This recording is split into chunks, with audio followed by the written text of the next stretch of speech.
je suis bien conscient que ce que je raconte est particulièrement pénible à entendre, puisque ça bouleverse profondément notre manière de vivre, nos conditions d'existence.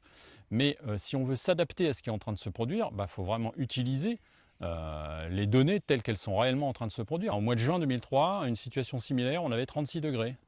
Actuellement, là, on en est plutôt vers les 38-39. Donc voilà, on est plus élevé en température. Donc c'est plus pénible à supporter. Alors par rapport à 1976, en fait, ce qu'on connaît surtout, c'est le décalage des températures. Parce que la sécheresse, elle était aussi forte, voire plus forte en 1976 que maintenant. Par contre, les températures sont 4 à 5 degrés supérieures. Si ce genre de situation se reproduit fin juillet ou début août, la température sera encore plus élevée, de 1 à 2 degrés. Pourquoi? Parce que vous n'aurez plus l'évaporation des végétaux, parce que la plupart des végétaux seront en stress extrême ou seront morts.